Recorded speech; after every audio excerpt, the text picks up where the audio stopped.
Welcome to your most favorite channel, Heartbeat. My name is Dr. Amrit Kejriwal. As a student, I say most of the teaching will be digitalized.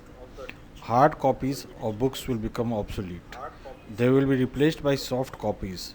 Lectures and lecture halls will cease to exist.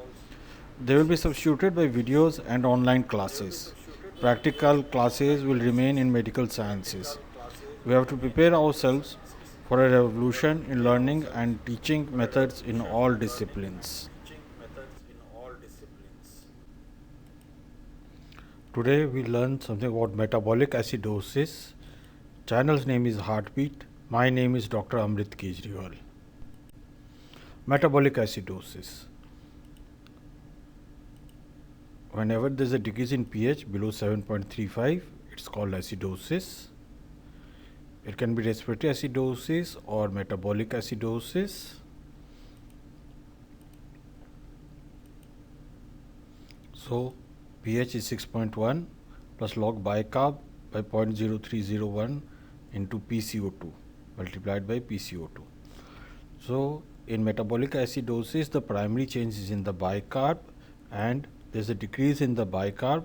So if the bicarb decreases, the numerator decreases, the pH will also become less. So the bicarb decreases, and to maintain the pH, the PCO2 also decreases. However,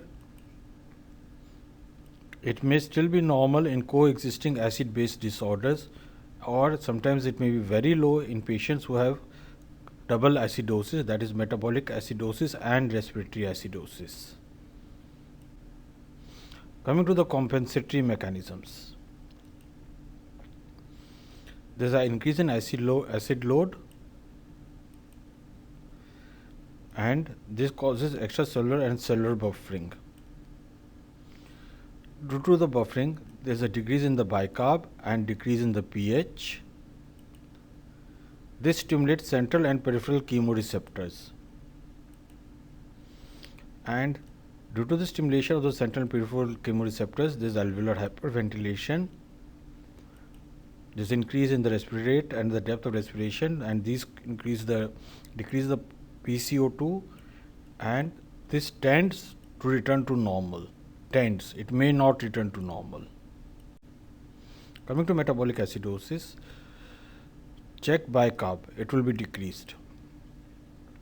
And the formula, as I have mentioned in my other video, PCO2 should be equal to 1.5 into bicarb plus 8 plus minus 2, or PCO2 will be decreased by 1.25 millimeters of mercury per millimole per liter decrease in bicarb, or PCO2 is equal to bicarb plus 15.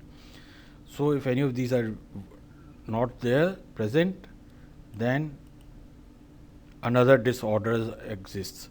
So whenever we see any arterial blood gases, we have metabolic acidosis, please check if the patient fits into this or he has some other problem coexisting metabolic acidosis. Now normal cellular buffering occurs due to bicarbonate buffering, intercellular buffering is there is the respiratory compensation and kidney compensation. Whenever these buffering mechanisms are not sufficient, acidosis develops. Duration. Depending upon the duration, the patient may have the symptoms.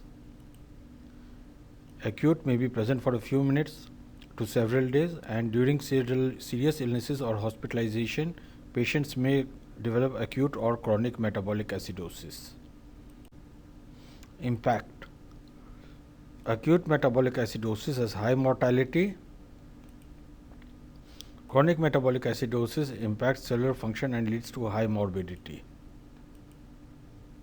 And there may be detrimental changes to bones and muscles in chronic metabolic acidosis. Coming to the etiology, there may be an increase in endogenous acid production. There may be loss of bicarbonate, as in GI losses, or there may be low excretion of acids in urine. So in all these cases, there is an increase in the acid and decrease in the alkali, so which causes metabolic acidosis. Homeostasis is achieved by various mechanisms. So you have the regeneration of bicarbonate by buffers. You have the kidneys which regenerate the bicarbonate, and the livers which causes hepatic mechanisms of acid anions. Whenever these three issues are not complete to sufficient to treat the acidosis, then the person needs exogenous administration of bicarbonate. The symptoms of acute metabolic acidosis: patient may have non-specific symptoms, or they may be localized to the cardiovascular, neurological, respiratory, muscular, or intestinal systems. So in the cardiovascular system, the patient may have palpitations or arrhythmias. Neurological, patient may have altered mental status, headache, anxiety, lethargy. And respiratory system, patient may have deep rapid breathing called Kussmaul's respiration. Muscular weakness might be there, and in the intestinal, their patient may have diarrhea. Chronic metabolic acidosis, non-specific symptoms, and in patients with CKD, it is better to do the serum bicarbonate levels for a diagnosis. Classification: metabolic acidosis can be classified into high anion gap acidosis, that is anion gap greater than 12, or normal anion gap acidosis, which is also known as hyperchloromic acidosis, where anion gap is less than 12. Coming to the high anion gap acidosis, various causes: lactic acidosis, then you have the ketoacidosis. Again, this can be subclassified into diabetic, alcoholic, or starvation ketoacidosis. You have the various toxins which cause high anion gap acidosis, such as ethylene glycol, methanol, salicylates, propylene glycol, and pyroglutamic acid. You have renal failure, acute and chronic, causing high anion gap acidosis. Non-anion gap acidosis or hyperchloromic acidosis, it can be due to gastrointestinal bicarbonate loss, such as in diarrhea, or external pancreatic or small bowel drainage. Patients in malignancy we do. And ureterosigmoidostomy, jejunal loops, and ileal loops can also cause non-anion gap acidosis due to gastrointestinal bicarbonate loss. Drugs have been also been implicated in gastrointestinal bicarbonate loss, such as calcium chloride, magnesium sulfate, and cholestyramine. Non-anion gap acidosis can also be seen in renal acidosis. Again, renal acidosis can be classified as hypokalemia, hyperkalemia, or normokalemia. Various causes for these three. So, in hypokalemic, you have the proximal RTA type 2 or the distal RTA type 1. Both drug-induced acetazolamide or topiramate cause type 2, and distal 1 type 1 is caused by drug-induced amphotericin B and furosemide.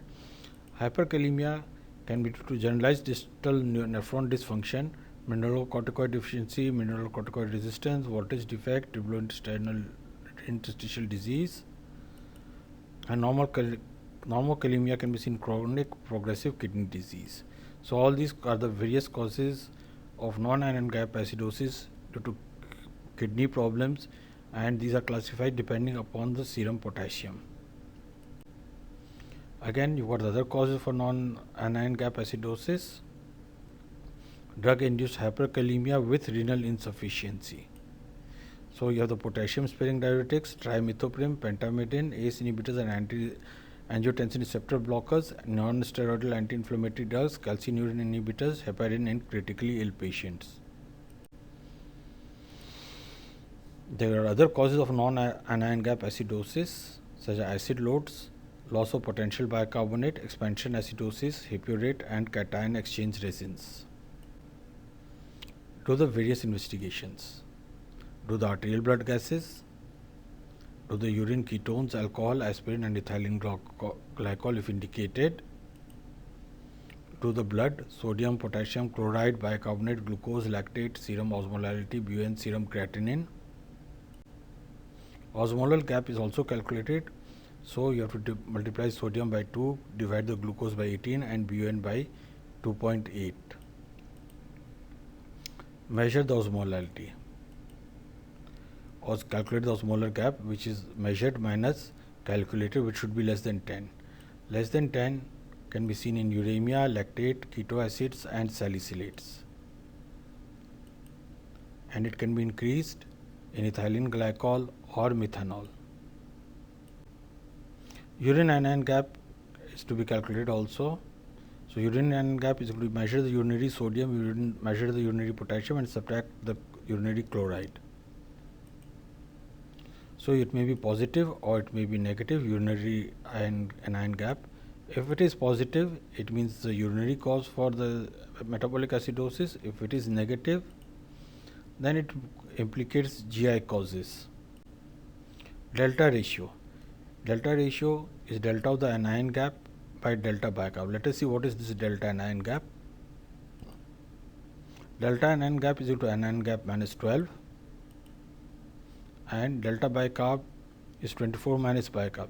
So we calculate the ratio of these, and this helps us in our further analysis to see what the cause of acidosis is.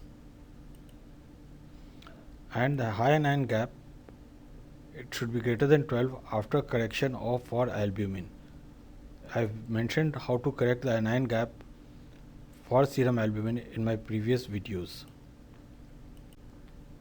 Now you have calculated the delta ratio. It can have various values: 0. Less than 0.4, less than 1, equal to 1 or greater than 1. So if it is less than 0.4, it means hyperchloremic normal anion gap acidosis. Less than 1, it means high anion gap and normal anion gap acidosis. If it is equal to 1, it can go into pure anion gap acidosis, lactic acidosis or diabetic ketoacidosis. And if it is greater than 1, it means high anion gap acidosis plus concurrent metabolic alkalosis. So this is one of the tests we can use to find a mixed acid base disorder. Now coming to the principles of treatment. Take the history: drug, toxins, alcohol, diabetes mellitus. Look for underlying etiology, maintain the homeostasis, treat the underlying cause. Diabetic ketoacidosis, detoxification and IV fluids make the basic line of treatment. Bicarb solution is indicated only in pH is less than 7.1, only in specific cases. You check for hypotension, shock, cardiac failure, leukemia, malignancy and drug toxin ingestion, and in all these can be caused due to lactic acidosis. Hypotension, shock, cardiac failure, leukemia, malignancy and drug and toxin injection. In all these, lactates increase. Approach. So depending upon the condition of the patient may require intubation and or ventilation, may require CPR. Look for the cause. Sometimes the cause is immediate, sometimes it takes time to find out. Cover the losses. If the patient is having dehydration due to GI loss, manage that. If he is having some renal loss, look for that. And specific treatments. So the treatment varies according to the initial etiology. Coming to the treatment. In lactic acidosis, avoid vasopressors. Bicarb can be given when the pH is less than 7.2. Once the pH is 7.2, please stop the bicarb, and bicarb is not supposed to be more than 12. Prognosis. Mild and transient have minimal effect, and high and persistent lactic acidosis has a high mortality. Diabetic ketoacidosis. Look for precipitating factor. Bicarb may be indicated if the pH is less than 7.1. Patient may require fluid replenishment, mainly in the form of normal saline. Patient will require insulin therapy, and treat the concurrent factors such as electrolyte imbalance, or if the patient has had a MI, or if the patient is having pneumonia, the concurrent factors have to be treated. Perhaps I will make a separate video on diabetic ketoacidosis a bit later. Alcoholic ketoacidosis. Patient requires IV administration of glucose and saline, and treat the concurrent deranged factors, again such as electrolyte imbalance, salicylate poisoning. Patient requires vigorous gastric lavage with isotonic saline. Patient may be given activated charcoal through the nasogastric tube. Patient requires sodium bicarb to keep urinary pH greater than 7.5. Treat coexisting hypokalemia and hypoglycemia, and if the patient does not improve, consider hemodialysis. Ethylene glycol and methanol. Patient require normal saline or osmotic diuresis. Patients may require thiamine and pyridoxine. Fomepizole or IV ethanol can be given, and even if the patient doesn't improve, consider hemodialysis. Chronic kidney disease. Sodium bicarb or sodium citrate solutions to be given. Now coming to the non-anion gap metabolic acidosis. If there is a GI loss, you give IV or oral sodium bicarb. If the patient has proximal renal tubular acidosis, then a combination of sodium and potassium citrate solutions indicated. If the patient has distal renal tubular acidosis and the patient is hypokalemic, then the potassium replacement is required, and in chronic acidosis, oral sodium bicarbonate may be given. Adrenal insufficiency, fludrocortisone may be administered. Thank you for watching the video. Please do not forget to like the video. Feel free to give comments. Please subscribe to the channel and share link with your friends. Thanking you once again.